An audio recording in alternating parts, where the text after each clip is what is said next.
Act 1, Scene 1, King Lear's Palace. Enter Kent, Gloucester, and Edmund.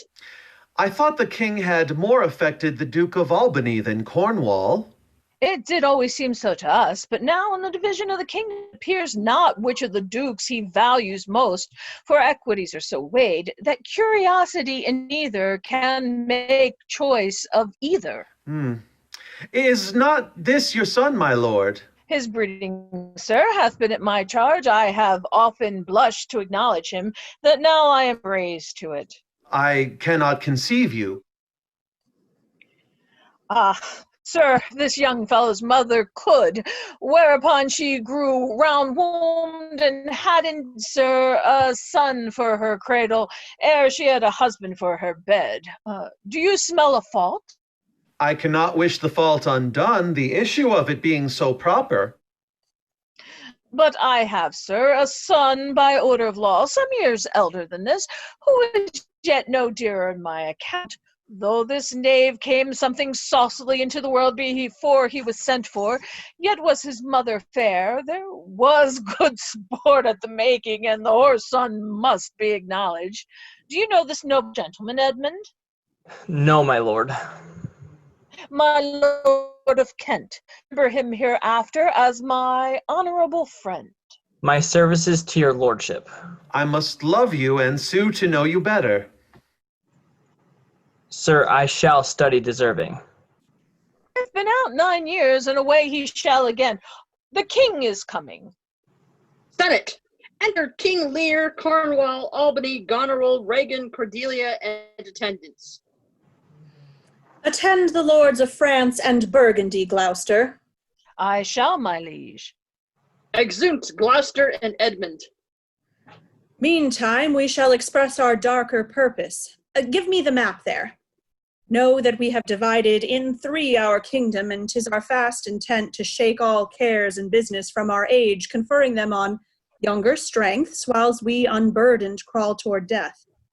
Our son of Cornwall, and you, our no less loving son of Albany, we have this hour a constant will to publish our daughters' several dowers, that future strife may be prevented now.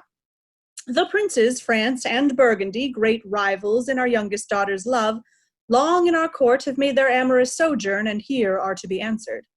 Tell me, my daughters, since now we will divest us both of rule, interest of territory, cares of state, which of you shall we say doth love us most, that we our largest bounty may extend where nature doth with merit challenge? Goneril, our eldest born, speak first. Sir, I love you. More than words can wield the matter. Dearer than eyesight, space, and liberty. Beyond what can be valued, rich or rare.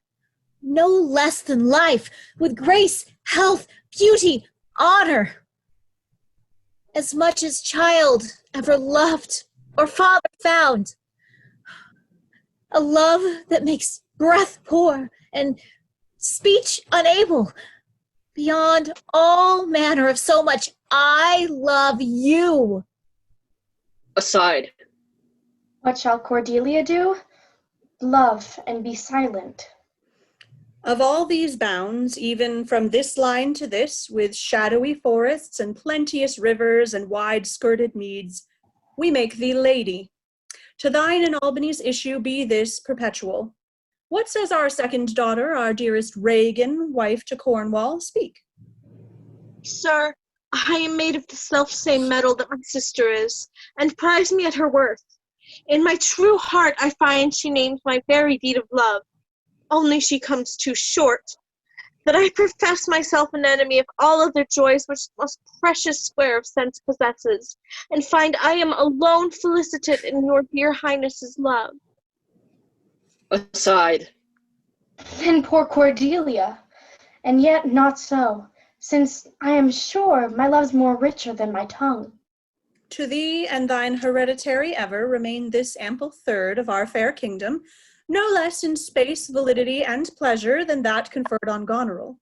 Now, our joy, although the last not least, to whose young love the vines of France and milk of Burgundy strive to be interest, What can you say to draw a third more opulent than your sisters? And speak.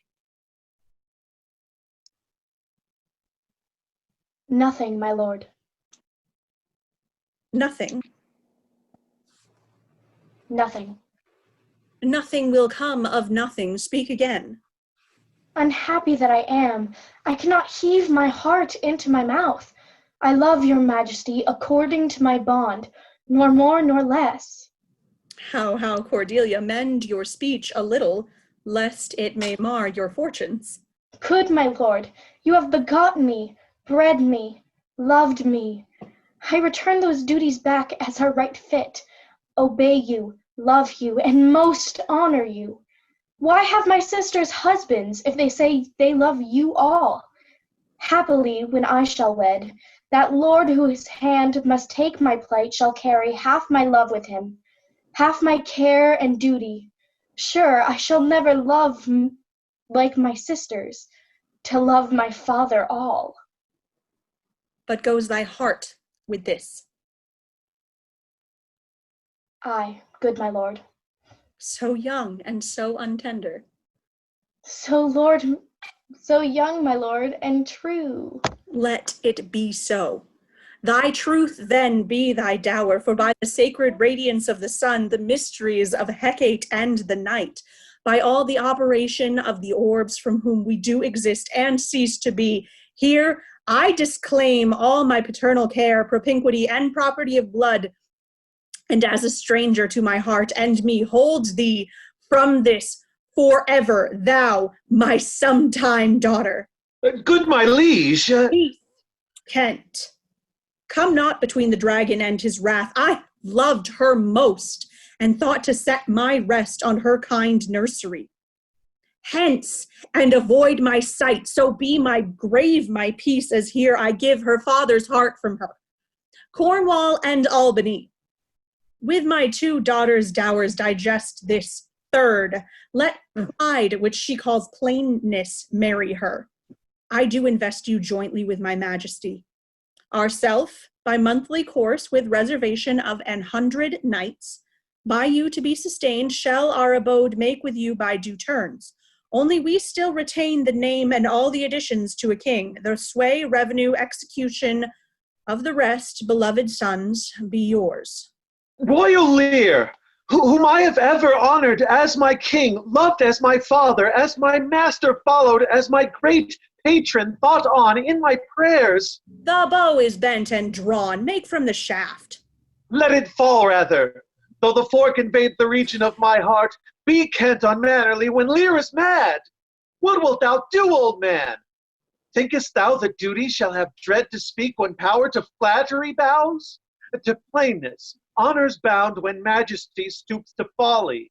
Reverse thy doom, and in thy best consideration check this hideous rashness. Thy youngest daughter does not love thee least, nor are those empty-hearted whose low sound reverbs no hollowness. Kent, on thy life, no more. My life I never held but as a pawn to wage against thy enemies, nor fear to lose it, thy safety being the motive. Out of my sight. See better, Lear, and let me still remain the true blank of thine eye. Oh, vassal, miscreant! Laying his hand on his sword. Dear sir, Dear sir, forbear. Kill thy physician, and the fee bestow upon thy fell disease? Revoke thy doom, or whilst I can bend clamor from my throat, I'll tell thee thou dost evil! Hear me, recreant, on thine allegiance hear me, since thou hast sought to make us break our vow, which we durst never yet, and with strange pride to come betwixt our sentence and our power. 5 days we do allot thee for provision to shield thee from diseases of the world, and on the 6th to turn thy hated back upon our kingdom. If on the 10th day following thy banished trunk be found in our dominions, the moment is thy death.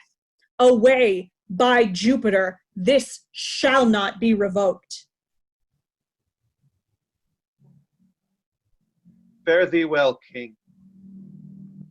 Sith thus thou wilt appear, freedom lives hence, and banishment is here. To Cordelia.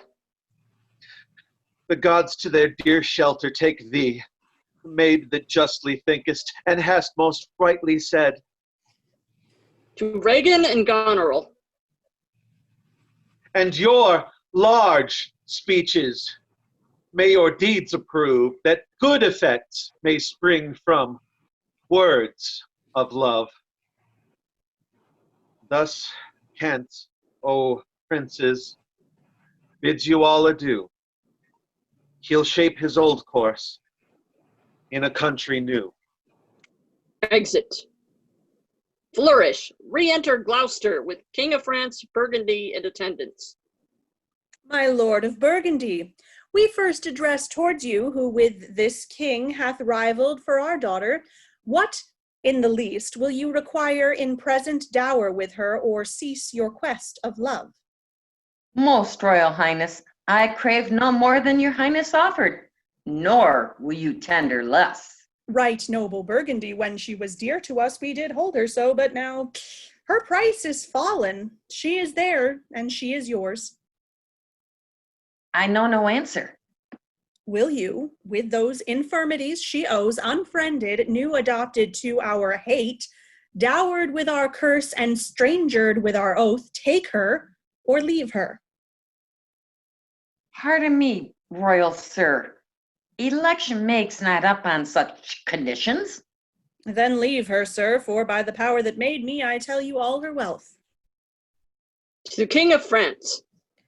For you, great king, I would not from your love make such a strait, match you where I hate, therefore beseech you to avert your liking a more worthier way than on a wretch whom nature is ashamed almost to acknowledge hers.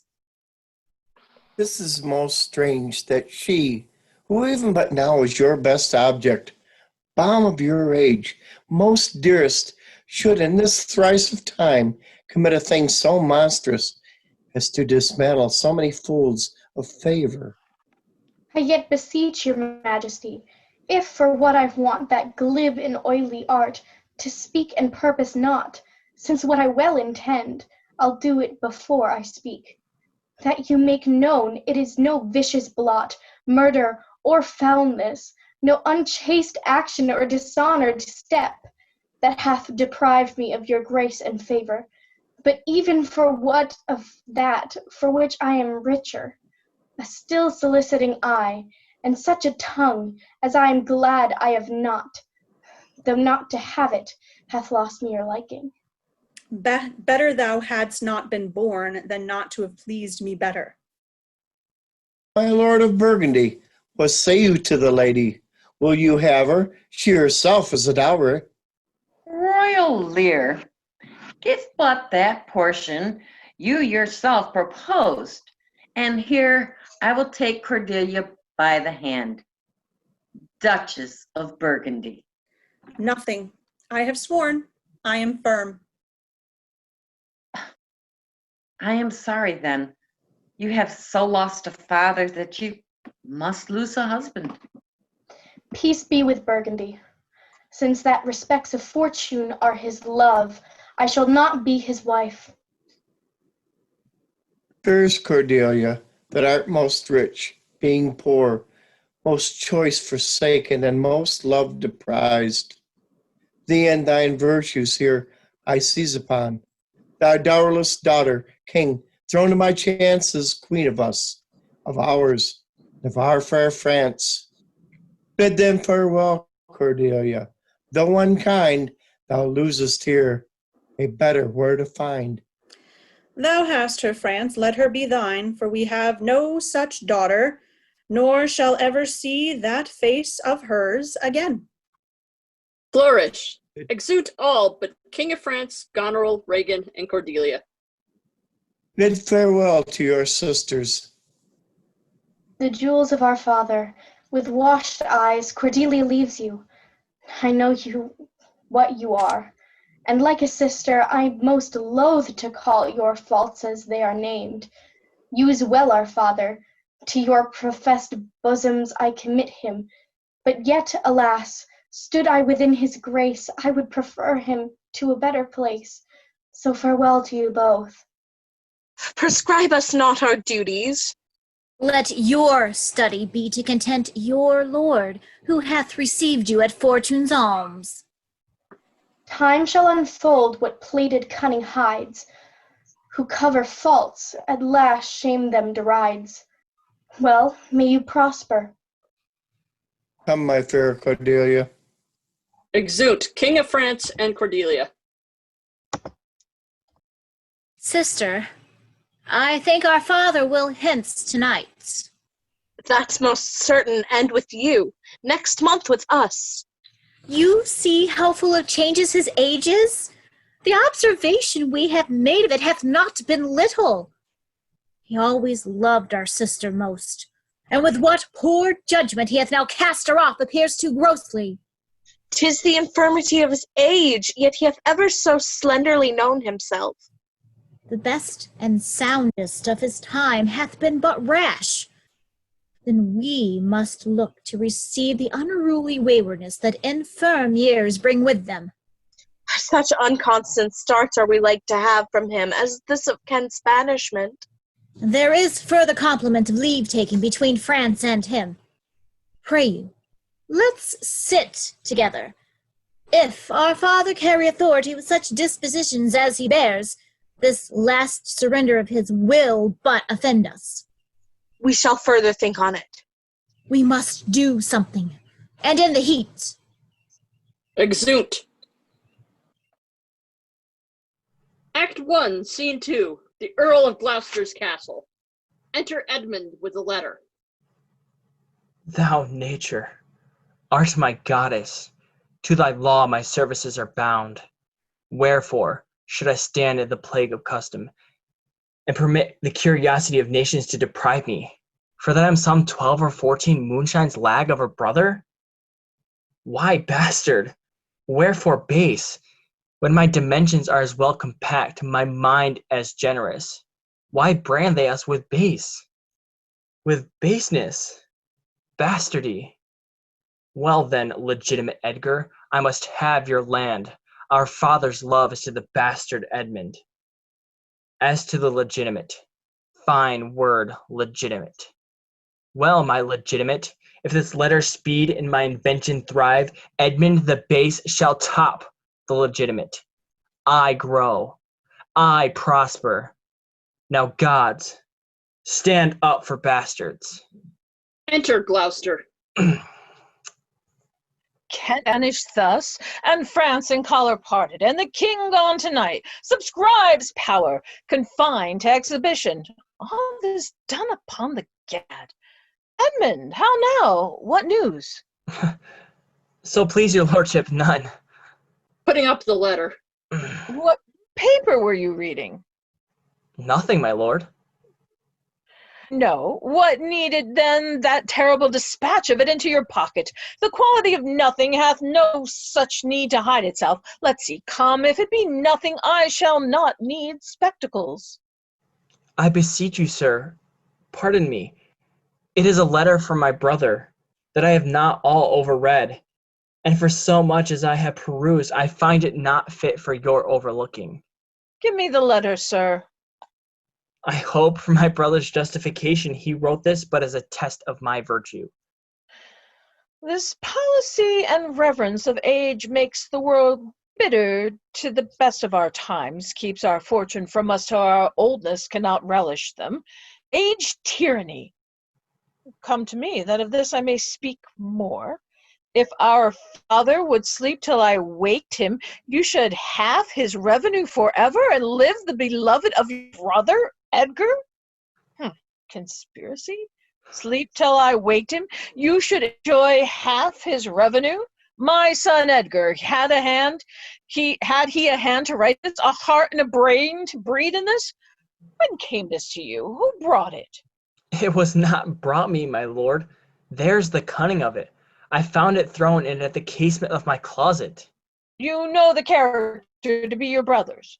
If the matter were good, my lord, I durst swear it were his. but in respect of that, I would fain think it were not. It is his. It is his hand, my lord, but I hope his heart is not in the contents. Hath he never heretofore sounded you in this business? Never, my lord, but I have heard him oft maintain it to be fit that sons at a perfect age and a father's declining, the father should be as a ward to the son, and the son manage his revenue. Oh, villain, villain, his very opinion in the letter. Abhorred villain. Go, Sara, seek him, I'll apprehend him. Abominable villain. Where is he? If your honor judge it meet, I will place you where you shall hear us confer of this, and by an assurance have your satisfaction, and that without any further delay than this very evening. He cannot be such a monster. Nor is not, sure. Edmund, seek him out, I pray you. Frame the business after your own wisdom. I will seek him, sir, presently. These late eclipses in the sun and moon portend no good to us. Love cools, friendship falls off, brothers divide. In cities, mutinies, in palaces, treason, and the bond cracked twixt son and father. The king falls from bias of nature. There's father against child. We have seen the best of our time. Machinations, hollowness, treachery follow us disquietly to our graves. Find out this villain, Edmund. Do it carefully, and the noble and true-hearted can't banish his offense honesty. 'Tis strange. Exit. We make guilty of our disasters, the sun, the moon, and the stars, as if we were villains by necessity, fools by heavenly compulsion. All that we are evil in. By a divine thrusting on, my nativity was under Ursa Major, so that it follows I am rough and lecherous. But I should have been that I am, had the maidenliest star in the firmament twinkled on my bastardizing. Edgar. Enter Edgar. He comes, my cue is villainous melancholy, with a sigh like Tom o' Bedlam. How now, brother Edgar? When saw you my father last? Why, the night gone by. Spake you with him? Aye, 2 hours together. Parted you in good terms? Found you no displeasure in him? None at all. Bethink yourself wherein you may have offended him, and that my entreaty forbear his presence, till some little time hath qualified the heat of his displeasure, which at this instant so rageth in him. Some villain hath done me wrong. That's my fear, I pray you. Have a continent forbearance till the speed of his rage go slower, and as I say, retire with me to my lodging, from whence I will fitly bring you to hear my lord speak. Pray ye, go. There's my key. If you do stir abroad, go armed. Armed, brother? Brother, I advise you to the best, go armed. I am no honest man if there be any good meaning toward you. Pray you away. Shall I hear from you anon? I do serve you in this business. Exit Edgar. A credulous father and a brother noble, whose nature is so far from doing harms that he suspects none, on whose foolish honesty. My practices ride easy. I see the business. Let me, if not by birth, have lands by wit. Exit. Act 1, Scene 3. The Duke of Albany's palace. Enter Goneril and Oswald, her steward. Did my father strike my gentleman for chiding of his fool? Aye, madam. By day and night he wrongs me. Every hour he flashes into one gross crime or other that sets us all at odds. I'll not endure it. His nights grow riotous, and himself upbraids us at every trifle. When he returns from hunting, I will not speak to him. Say I am sick. The fault of it I'll answer. He's coming, madam. I hear him. Horns within. Put on what weary negligence you please, you and your fellows. I'll have it come to question. If he distaste it, Let him to our sister, whose mind and mine I know in that are one, not to be overruled. Idle old man, who would still manage those authorities that he hath given away. By my life, old fools are babes again, and must be used with checks as flatteries when they are seen abused. Remember what I have said. Well, madam. And let his knights have colder looks among you. What grows from it, no matter. I will write straight to my sister, to prepare my very course, to hold my very course. Prepare for dinner. Exeunt. Act 1, Scene 4. A hall at the Duke of Albany's palace. Enter Kent, disguised. If but as well I other accents borrow, that can my speech diffuse, my good intent may carry through itself to that full issue for which I raised my likeness.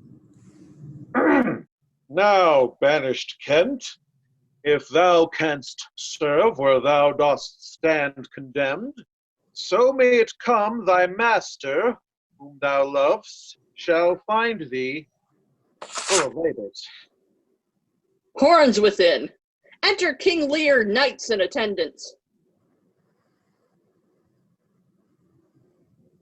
How now? What art thou? A man, sir. What dost thou profess? What wouldst thou with us? I do profess to be no less than I seem, to serve him truly that will put me in trust, to love him that is honest, to converse with him that is wise and says little, to fear judgment, to fight when I cannot choose, and to eat no fish. What wouldst thou? A service. Who wouldst thou serve? You. Dost thou know me, fellow? No, sir, but you have that in your countenance which I would fain call master. What's that? Authority. What services canst thou do? I can keep honest counsel, ride, run, mar a curious tale in telling it, and deliver a plain message bluntly.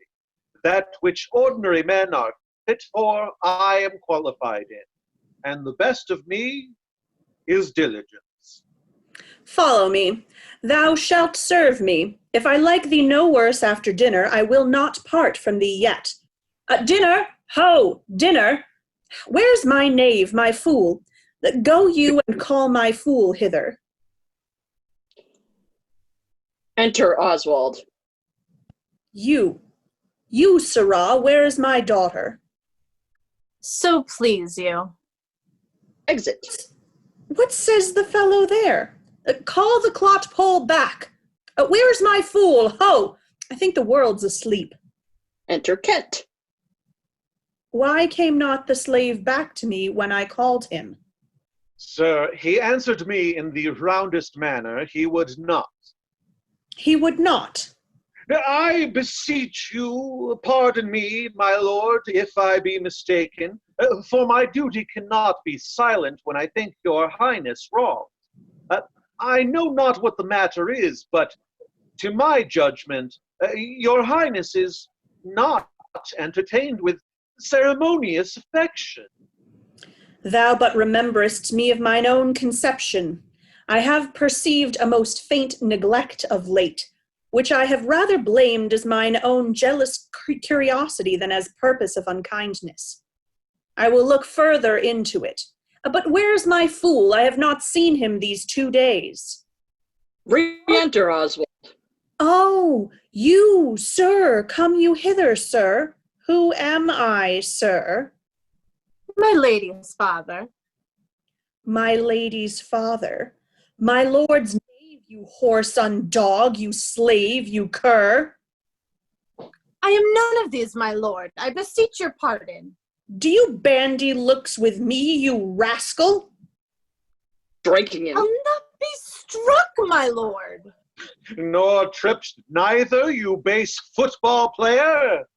Tripping up his heels. I thank thee, fellow. Thou servest me, and I will love thee. Come, sir, arise. Away! I'll teach you differences. Away, away! If you'll measure your lubber's length again, tarry, but away! Go to! Have you wisdom? So! Pushes Oswald out. Now, my friendly knave, I thank thee. Here's earnest of thy service. Giving Kent money. Enter the fool. Let me hire him too. Here's my coxcomb. Offering Kent his cap.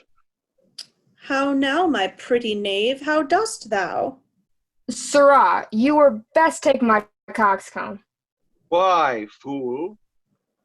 Why, for taking one's part that's out of favor. Nay, and thou canst not smile as the wind sits. Thou wilt catch cold shortly. There, take my coxcomb. Why, this fellow has banished 2 one's daughters, and did the 3rd a blessing against his will. If thou follow him, thou must needs wear my coxcomb. How now, nuncle? Would I had 2 coxcombs and 2 daughters? Why, my boy? If I gave them all my living, I would keep my coxcombs myself. Truth the dog must a kennel. Sirrah, I'll teach thee a speech. Do. Mark it, nuncle. Have more than thou showest, speak less than thou knowest, lend less than thou owest, ride more than thou goest, learn more than thou trowest, set less than thou throwest, leave thy drink and thy whore, and keep and adore, and thou shalt have more than 2 tens to a score. This is nothing, fool. Then 'tis like the breath of an unfeed lawyer. You gave me nothing for it. Can you make no use of nothing, nuncle? Why, no, boy, nothing can be made out of nothing. Prithee, tell him, so much the rent of his land comes to, he will not believe a fool. A bitter fool. Dost thou know the difference, my boy, between a bitter fool and a sweet fool? No, lad, teach me. That lord that counselled thee to give away thy land, come place him here by me, do thou for him stand. The sweet and bitter fool will presently appear, the one in motley here, the other found out there. Dost thou call me fool, boy? All thy other titles thou hast given away, that thou wast born with. This is not altogether fool, my lord. Thou hadst little wit in thy grey crown when thou gavest thy golden one away. If I speak like myself in this, let him be whipped the first that finds it so. Fools had ne'er less wit in a year, for wise men are grown foppish. They know not how their wits to wear, their manners are so apish. When were you wont to be so full of songs, Sirrah? I have used it, nuncle, ever since thou madest thy daughters thy mothers, for when thou gavest them the rod and putst down thine own breeches. Then they for sudden joy did weep, and I for sorrow sung, that such a king should play bo-peep and go the fools among. Prithee, nuncle, keep a schoolmaster that can teach a fool to lie. I would fain learn to lie.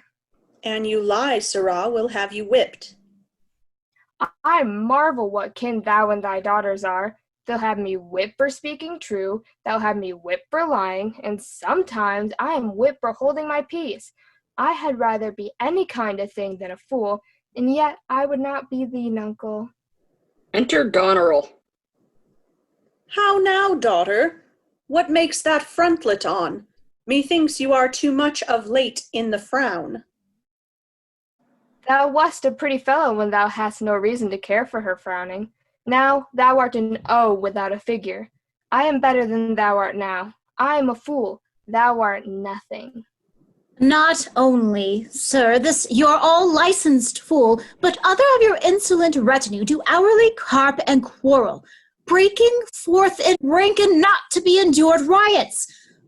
Sir, I now grow fearful by what yourself too late have spoken done, that you put it on by your allowance, which if you should, the fault would escape censure, which else were sham. For you know, nuncle, the hedge sparrow fed the cuckoo so long that it had its head bit off by its young. So out went the candle, and we were left darkly. Are you our daughter? Come, sir, I you would make use of that good wisdom which I know you are fraught, and put away these dispositions that of late transform you from what you rightly are. May not an ass know when the cart draws a horse? Oh, whoop jug, I love thee. Doth any here know me? This is not Lear. Doth Lear walk thus, speak thus? Where are his eyes? Either his notion weakness, his discernings are lethargies. Waking, 'tis not so.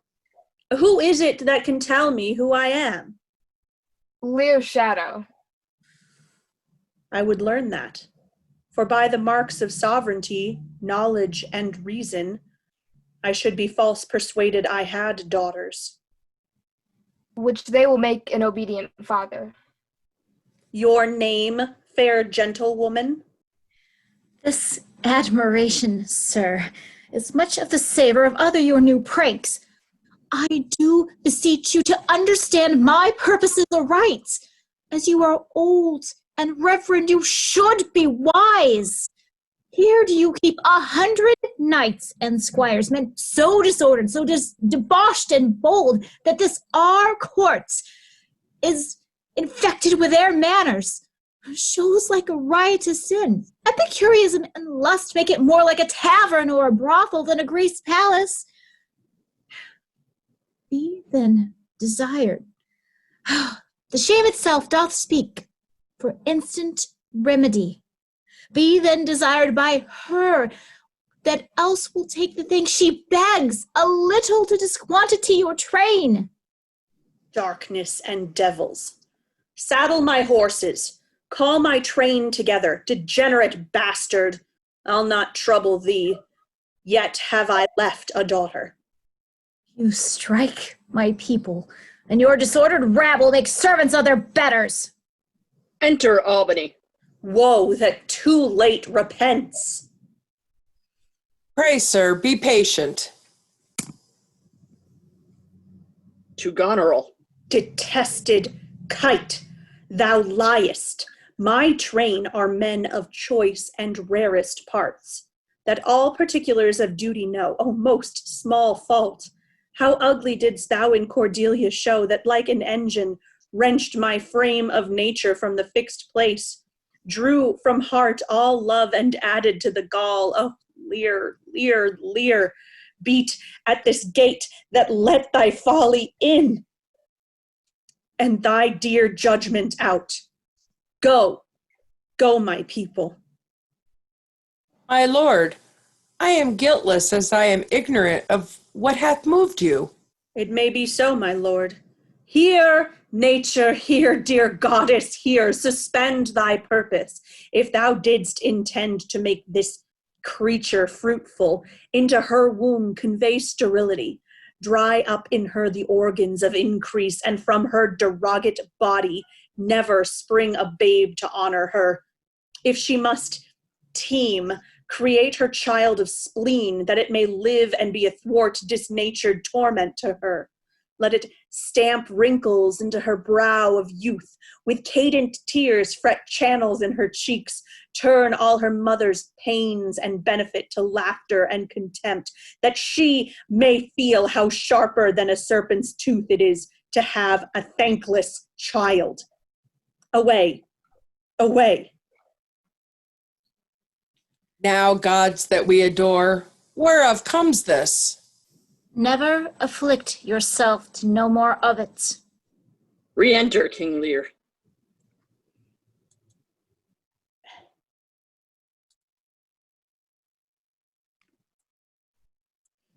What? 50 of my followers at a clap, within a fortnight. What's the matter, sir? I'll tell thee. To Goneril. Life and death, I am ashamed that thou hast power to shake my manhood thus. Yet have I left a daughter who I am sure is kind and comfortable. When she shall hear of this, with her nails she'll flay thy wolfish visage. Thou shalt find that I'll resume the shape which thou dost think I have cast off forever. Thou shalt I'll warrant thee. Exeunt King Lear, Kent, and attendants. Do you mark that? I cannot be so partial, Goneril, to the great love I bear you. Pray you, content. To the fool. You, sir, more knave than fool. After your master. Nuggle Lear, tarry and take the fool with thee. A fox when one has caught her, and such a daughter, should sure to the slaughter, if my cap would buy a halter. So the fool follows after. Exit the fool. This man hath had good counsel. 100 knights! 'Tis politic and safe to let him keep at point 100 knights, yes, that so every dream, each buzz, each fancy, each complaint, dislike, he may guard his dotage with their powers, and hold our lives at mercy. Oswald, I say! Well, you may fear too far. Better than trust too far. Re-enter, Oswald. How now, Oswald? What? Have you writ that letter to my sister? Yes, madam. Take you some company, and wait a horse. Inform her full of my particular fear, and thereto add such reasons of your own as may compact it more. Get you gone, and hasten your return. Exeunt. Act 1, Scene 5. Court before the Duke of Albany's palace. Enter King Lear, Kent, and Fool. Go you before to Gloucester with these letters. Acquaint my daughter no further with anything you know than comes from her demand out of the letter. If your diligence be not speedy, I shall be there afore you. I will not sleep, my lord, till I have delivered your letter. Exit. Shalt see thy other daughter will use thee kindly. For, though she's as like this as a crab's like an apple, yet I can tell what I can tell. What canst thou tell, my boy? She will taste as like this as a crab does to a crab. Thou canst tell why one's nose stands in one middle of one's face? No. Why, to keep one's eyes of either side's nose, that what a man cannot smell out, he may spy into. I did her wrong. Canst tell how an oyster makes his shell? No. Nor I neither, but I can tell why a snail has a house. Why? Why, to put his head in, not to give it away to his daughters and leave his horns without a case. I will forget my nature, so kind a father. Be my horses ready? Thy asses are gone about them. The reason why the 7 stars are no more than 7 is a pretty reason. Because they are not 8. Yes, indeed. Thou wouldst make a good fool. Monster ingratitude.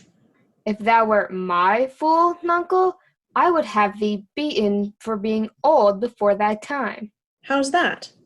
Thou shouldst not have been old till thou hadst been wise. Oh, let me be not mad, not mad. Sweet heaven, keep me in temper. I would not be mad. Enter, gentlemen. How now? Are the horses ready? Ready, my lord. Come, boy. Exeunt. Act 2, Scene 1, Gloucester's Castle. Enter Edmund. The Duke of Cornwall be here tonight. Rumor speaks of war twixt him and Albany. This weaves itself perforce into my business. My father has set guard to take my brother, and I have one thing of a queasy question, which I must act. Briefness in fortune work. Brother, a word descend, brother, I say. Enter Edgar. My father watches, O sir, fly this place. Intelligence is given where you were hid. You have now the good advantage of the night. Have you not spoken against the Duke of Cornwall? He's coming hither now, in the night, in the haste, and Regan with him. Have you nothing said upon his party against the Duke of Albany? Advise yourself. I'm sure on it, not a word. I hear my father coming. Pardon me, in cunning I must draw my sword upon you. Draw, seem to defend yourself. Now quit you well. Yield. Come before my father. Light, ho, here, fly, brother. Torches, torches, so farewell. Exit Edgar. Some blood drawn in me would beget opinion of my more fierce endeavor. I have seen drunkards do more than this in sport. Father, father, stop, stop, no, help! Enter Gloucester and servants with torches. Now, Edmund, where's the villain? Here he stood in the dark, his sharp sword out, mumbling of wicked charms and conjuring the moon to stand auspicious mistress. But where is he? Look, sir, I bleed.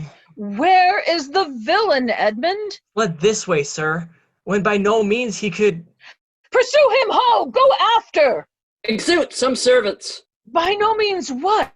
Persuade me to the murder of your lordship, seeing how lowly opposite I stood to his unnatural purpose and fell motion. With his prepared sword he charges home, my unprovided body lanced my arm. But when he saw my best alarmed spirits, bold in the quarrel's right, roused to the encounter, full suddenly he fled. Let him fly far.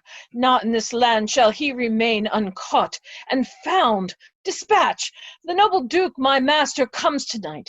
By his authority I will proclaim it, that he which finds him shall deserve our thanks, bringing the murderous coward to the stake. He that conceals him, death. Would he deny his letter? The villain shall not escape. The Duke must grant me that. Loyal and natural, I will work the means to make thee capable. Tuck it within. Enter Cornwall, Regan, and attendants. How now, my noble friend? When I came hither, I heard strange news. If it be true, all vengeance comes too short which can pursue the offender. How dost, my lord? Oh, madam, my old heart is cracked. It's cracked. What? Did my father's godson seek your life? He whom my father named your Edgar? Oh, lady, shame would have it hid. Was he no companion with the riotous knights that tended upon my father? Yes, madam, he was of that consort. No marvel then, though he were ill affected. 'Tis they have put upon the old man's death to have the expense and waste of his revenues. I have this present evening from my sister been well informed of them, and with such cautions that if they come to sojourn at my house, I'll not be there. Nor I, assure thee, Regan. Edmund, I hear that you have shown your father a childlike office. 'Twas my duty, sir. He did, and received this hurt, you see, striving to apprehend him. If he be taken, he shall never more be feared of doing harm. For you, Edmund, whose virtue and obedience doth this instant so much commend itself, you shall be ours. Natures of such deep trust we shall much need. I shall serve you, sir, truly, however else. For him I thank your grace. You know not why we came to visit you. Noble Gloucester, we must have use of your advice. Our father hath writ, so hath our sister, of differences which I thought it fit to answer at distance from our home. The several messengers from hence attend dispatch. Our good old friend, lay comforts to your bosom and bestow your needful counsel to our business, which craves instant use. I serve you, madam. Your graces are right welcome. Exeunt. Act 2, Scene 2. Before Gloucester's castle. Enter Kent and Oswald severally. Good dawning to thee, friend. Art of this house? Aye. Where may we set our horses? In the mire. Prithee, if thou lovest me, tell me. I love thee not. Why then I care for thee, not for thee. Why dost thou use me thus? I know thee not. Fellow, I know thee. What dost thou know of me? A knave, a rascal, an eater of broken meats, a base, proud, shallow, beggarly, three-suited, 100-pound, filthy, worsted-stocking knave, a lily-livered, action-taking knave, a whoreson, glass-gazing, super-serviceable, finical rogue, a one-trunk inheriting slave, one that wouldst be a bawd in way of good service, and art nothing but the composition of a knave, beggar, coward, pander, and the son and heir of a mongrel bitch, one whom I will beat into clamorous whining if thou deniest the least syllable of thy addition. Why, what a monstrous fellow art thou, thus to rail on one that is either known by thee nor knows thee? What a brazen-faced varlet art thou, to deny thou knowest me. Is it 2 days ago since I tripped up thy heels and beat thee before the king? Draw, you rogue, for though it be night, yet the moon shines, and I'll make a sop of the moonshine of you. Draw, you horse and culy-only barbermonger, draw! Drawing his sword. Away! I have nothing to do with thee. Draw, you rascal! You come with letters against the king, and take Vanity the puppet's part against the royalty of her father. Draw, you rogue, for all so carbonado your shanks. Draw, you rascal, come your ways! Help! Who? Murder! Help! Strike, you slave! Stand, rogue, stand! You need slaves, strike! Beating him. Help! Who? Murder! Murder! Enter Edmund with his rapier drawn, Cornwall, Regan, Gloucester, and servants. How now? What's the matter? Weapons, arms, what's the matter here? Keep peace upon your lives. He dies that strikes again. What is the matter? I am scarce in breath, my lord. No marvel you have bestirred your valor, you cowardly rascal. Nature disclaims in thee. A tailor made thee. Thou art a strange fellow. A tailor make a man? Aye, a tailor, sir. A stonecutter or painter could not have made him so ill, though he had been but 2 hours at the trade.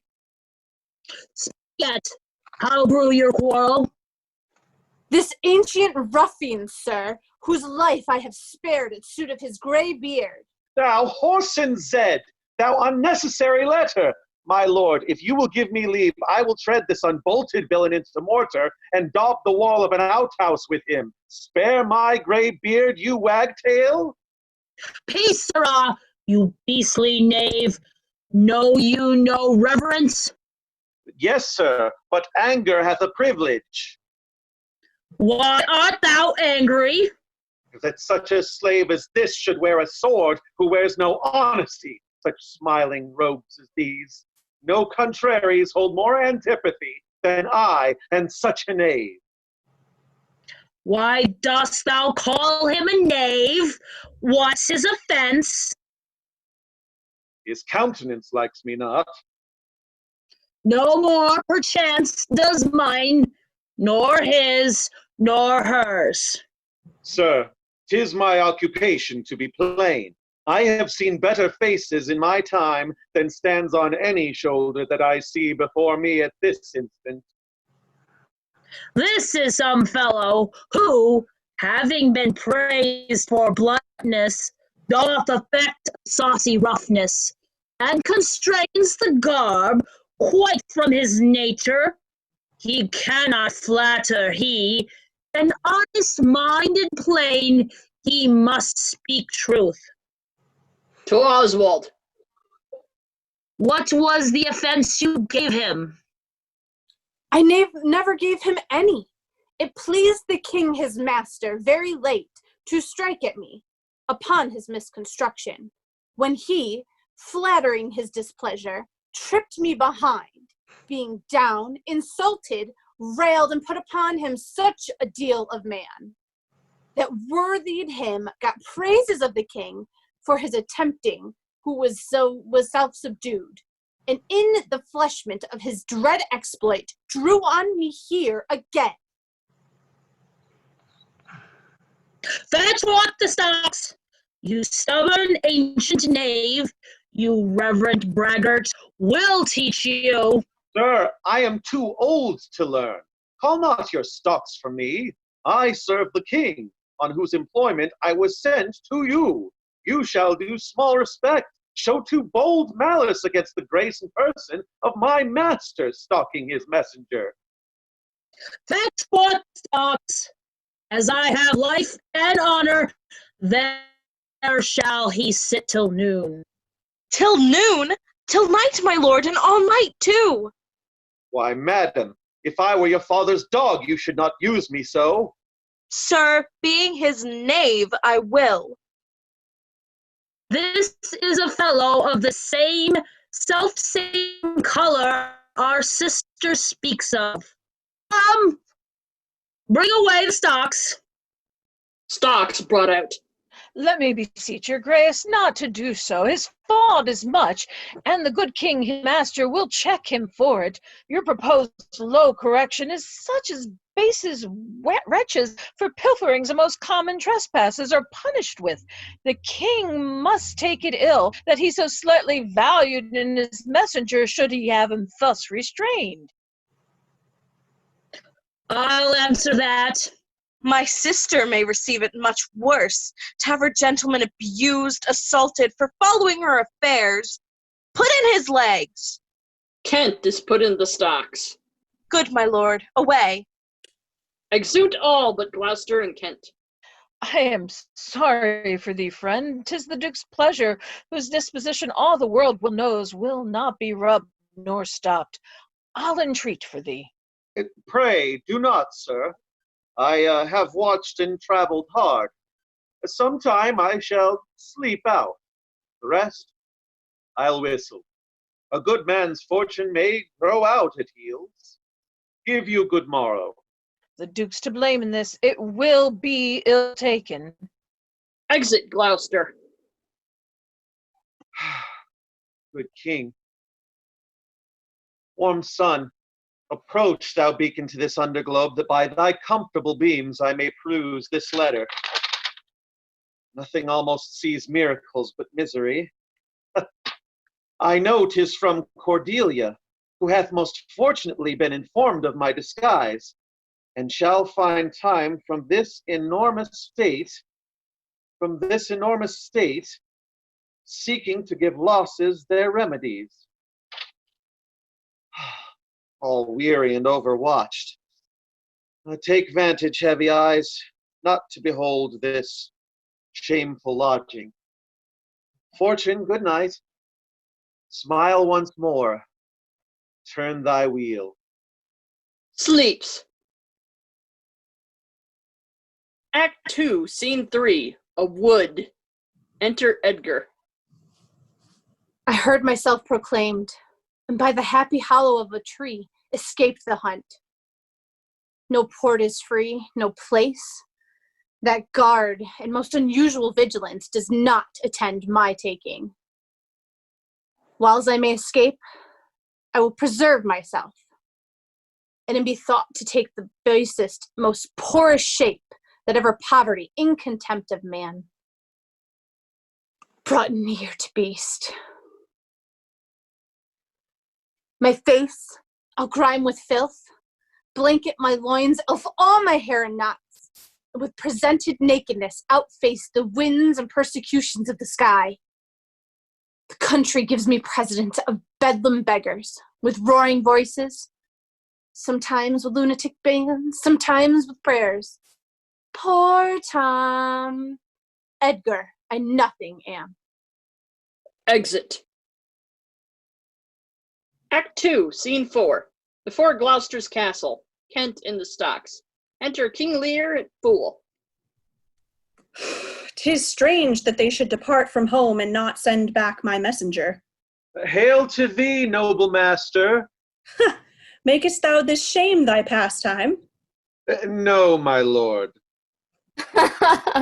He wears cruel garters. Horses are tied by the heads, dogs and bears by the neck, monkeys by the loins, and men by the legs. When a man's over lusty at legs, then he wears wooden nether stocks. What's he that hath so much thy place mistook to set thee here? It is both he and she, your son and daughter. No.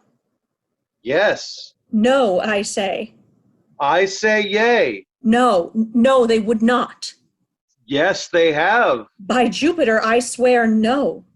By Juno, I swear aye. They durst not do it. They could not, would not do it. 'Tis worse than murder to do upon respect such violent outrage. My lord, when at their home I did commend your highness' letters to them, Ere I was risen from the place that showed my duty kneeling, came there a reeking post, half breathless, panting forth from Goneril, his mistress, salutations, delivered letters which presently they read, on whose contents they straight took horse, commanded me to follow, and gave me cold looks.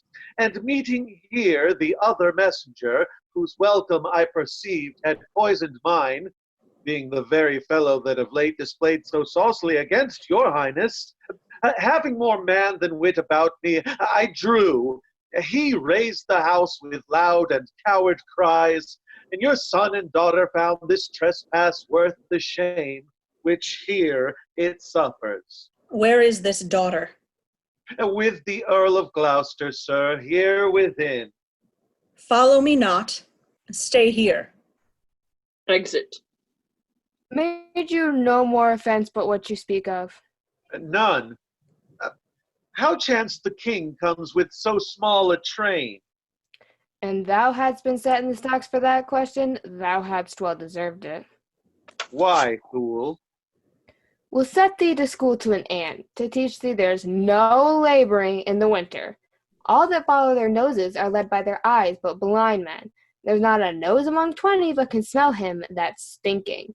Let go thy hold when a great wheel runs down a hill, lest it break thy neck with following. When a wise man gives thee better counsel, give me mine again. I would have none but knaves follow it, since a fool gives it. That sir which serves and seeks for gain, and follows but for form, will pack when it begins to rain, and leave thee in the storm. But I will tarry, the fool will stay, and let wise any fly. The knave that turns fool that runs away, the fool no knave per day. Where learned you this, fool? Not in the stocks, fool. Re-enter King Lear and Gloucester. Vengeance, plague, death, confusion. Why, Gloucester, Gloucester, I would speak with the Duke of Cornwall and his wife. Well, my good lord, I have informed them so. Informed them. Dost thou understand me, man? Aye, my good lord. The king would speak with Cornwall. The dear father would with his daughter speak, commands her service. Are they informed of this? My breath and blood, no, but not yet. Maybe he is not well. Death on my state. Looking on Kent. Wherefore should he sit here? This act persuades me that this remotion of the Duke and her is practice only. Give me my servant forth. Go tell the Duke and his wife I would speak with them now, presently. Bid them come forth and hear me, or at their chamber door I'll beat the drum till it cry sleep to death. I would have all well betwixt you. Exit. Oh, me, my heart, my rising heart, but down. Cried to it, uncle, as the cockney did to the eels when she put them in the paste alive. She napped them on the coxcombs with a stick and cried, "Down, wantons, down!" 'Twas her brother that in pure kindness to his horse buttered his hay. Enter Cornwall, Regan, Gloucester, and servants. Good morrow to you both. Hail to your grace. Kent is set at liberty. I am glad to see your highness. To Kent. Oh, are you free? Some other time for that. Beloved Regan, thy sister's not. Oh, Regan, she hath tied sharp-toothed unkindness like a vulture here. Points to his heart. Oh, Regan. I cannot think my sister in the least would fail her obligations. If, sir, perchance she had restrained the riots of your followers, 'tis on such ground and to such wholesome end as clears her from all blame. My curses on her. Oh, sir, you are old. Nature in you stands on the very verge of her confine. You should be ruled and led by some discretion that discerns your state better than yourself. Therefore, I pray you that to our sister you do make return. Say you have wronged her. Ask her forgiveness. Do you but mark how this becomes the house, dear daughter? I confess that I am old. Kneeling. Age is unnecessary. On my knees I beg that you'll vouchsafe me raiment, bed, and food. Good sir, no more. These are unsightly tricks. Return you to my sister. Rising. Never, Regan. She hath abated me half my train, looked black upon me, struck me with her tongue, most serpent-like upon the very heart. All the stored up vengeances of heaven fall on her ingrateful top. Aye, sir, aye. You nimble lightnings dart your blinding flames into her scornful eyes. Infect her beauty, you fen-sucked fogs drawn by the powerful sun, and blast her pride. Oh, the blessed gods! So you will wish on me when the rash mood is on? No, Regan, thou shalt never have my curse. Thy tender-hefted nature shall not give thee over to harshness. Her eyes are fierce, but thine do comfort and not burn. 'Tis not in thee to cut off my train, to scant my sizes, and oppose the bolt against my coming in. Thou better knowest the offices of nature, bond of childhood. Thy half of the kingdom hast thou not forgot, wherein I thee endowed. Good sir, to the purpose. Enter Oswald. Out, varlet, from my sight! Who stalked my servants, Regan? I have good hope thou didst not know of it. Who comes here? Oh, heavens! Enter Goneril. To Goneril. Art not ashamed to look upon this beard? Oh, Regan, wilt thou take her by the hand? Why not by the hand, sir?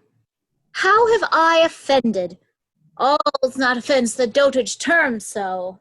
How came my man in the stocks? I set him there, sir, but his own disorders deserve much less advancement. You. Did you? I pray you, father, being weak seems so. If till the expiration of your month you will return and sojourn with my sister, dismissing half your train, come then to me. I am now from home and out of that provision which shall be needful for your entertainment. Return to her. And 50 men dismissed? No, rather I abjure all roofs and choose to wage against the enmity of the air. Why, the hot-blooded France that dowerless took our youngest born, I could as well be brought to knee at his throne. Return with her. Persuade me rather to be a slave to this detested groom. Pointing at Oswald. At your choice, sir. I prithee, daughter, do not make me mad. I will not trouble thee, my child. Farewell. We'll no more meet, no more see one another, but yet thou art my flesh, my blood, my daughter, or rather a disease that's in my flesh, which I must needs call mine. Thou art a boil, a plague sore, an embossed carbuncle in my corrupted blood, but I'll not chide thee. Let shame come when it will, I do not call it. Mend when thou canst. Be better at thy leisure. I can be patient. I can stay with Regan, I and my 100 knights. I looked not for you yet, nor am I provided for your fit welcome. Give ear, sir, to my sister. She knows what she does. Is this well spoken? I dare avouch it, sir. What 50 followers? What should you need of more? Yeah, or so many sit that both charge and dangers speak against so great a number. How in one house should many people under two commands hold amity? Why not you, my lord, receive attendance from those that she calls servants, or from mine? Why not, my lord? If then they chance to slack you, we could control them. If you would come to me, for now I spy a danger, I entreat you to bring but 5 and 20. To no more will I give place or notice. I gave you all. And in good time you gave it. Made you my guardians, my depositaries, but kept a reservation to be followed with such a number. What, must I come to you with 5 and 20, Regan? Said you so? And speak it again, my lord. No more with me.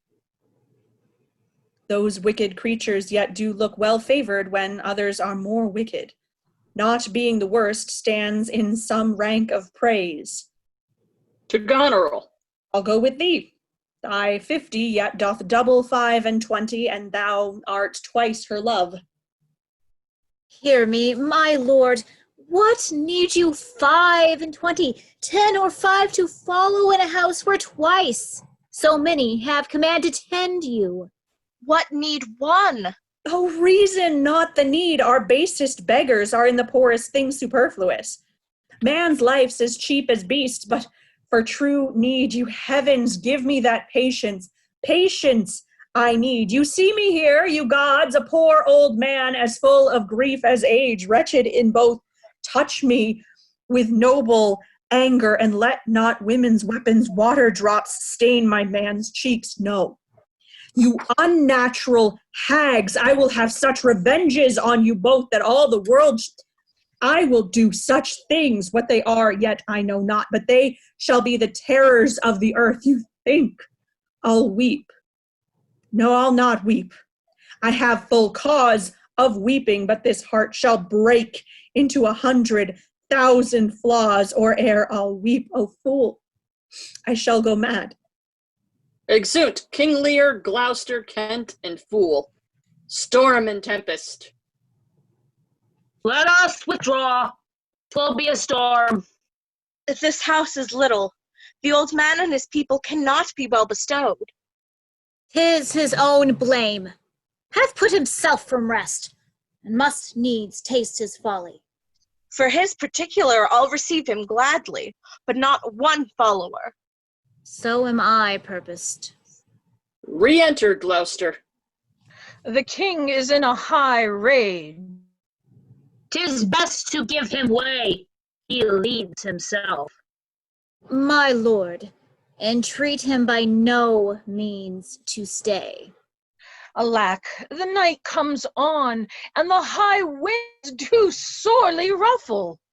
Oh, sir, to wilful men the injuries that they themselves procure must be their schoolmasters.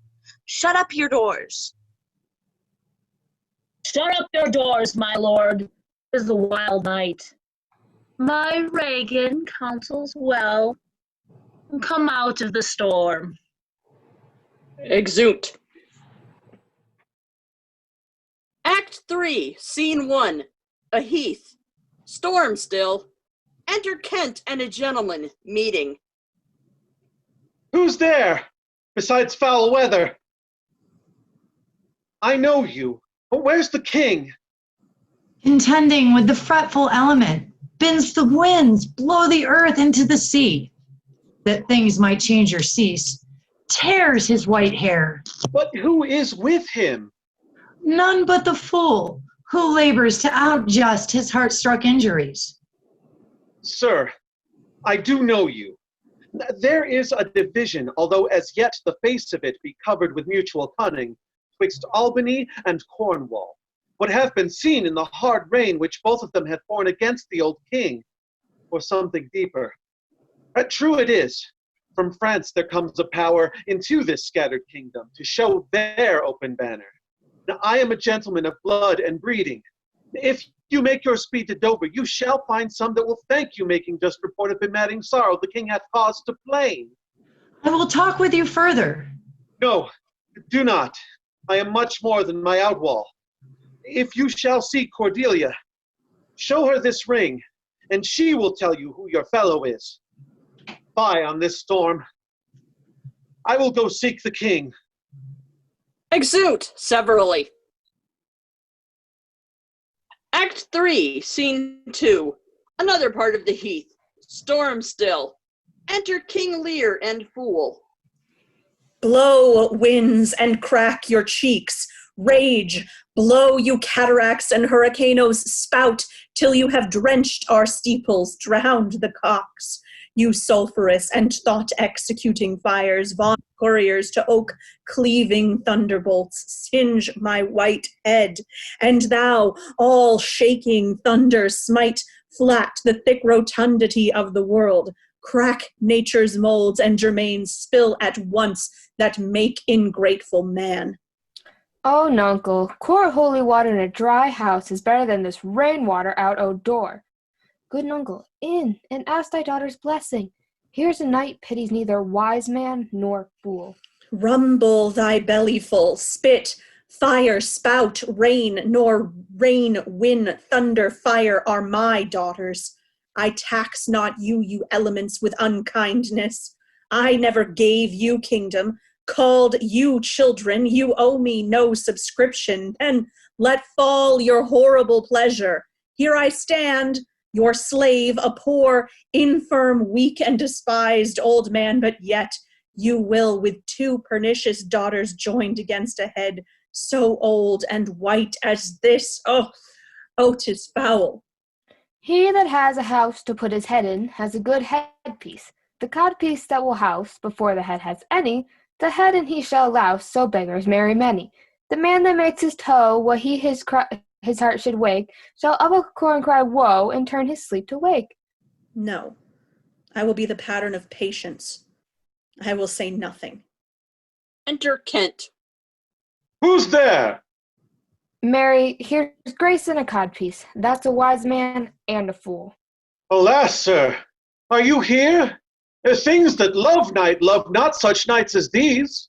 Since I was a man, such sheets of fire, such bursts of horrid thunder, such groans of roaring wind and rain I never remember to have heard. Let the great gods that keep this dreadful pother over our heads find out their enemies now. Tremble, thou wretch that hast within thee undivulged crimes, unwhipped of justice. Hide thee, thou bloody hand, thou perjured, close pent-up guilt. Rive your concealments and cry grace. I am a man more sinned against than sinning. Alack, bareheaded. Gracious my lord, hard by here is a hovel. Some friendship will it lend you against the tempest. Repose you there. My wits begin to turn. Come on, my boy, how dost my boy art cold? I am cold myself. Where is this straw, my fellow? Poor fool and knave, I have one part in my heart that's sorry yet for thee. He that has in a little tiny wit, with hey ho, the wind and the rain, must make content with his fortunes fit, for the rain it raineth every day. True, my good boy. Come, bring us to this hovel. This is a brave night to cool the courtesan. I'll speak a prophecy ere I go. When priests are more in word than matter, when brewers mar their malt with water, when nobles are their tailors' tutors, no heretics burned but wenches' suitors, when every case in law is right, no squire in debt, no poor knight, when slanders do not live in tongues, nor cut purses come not to throngs, when usurers tell their gold in the field, and bawds and whores do churches build, then shall the realm of Albion come to great confusion. Then comes the time, who lives to see it, that going shall be used with feet. This prophecy Merlin shall make, for I live before his time. Exit.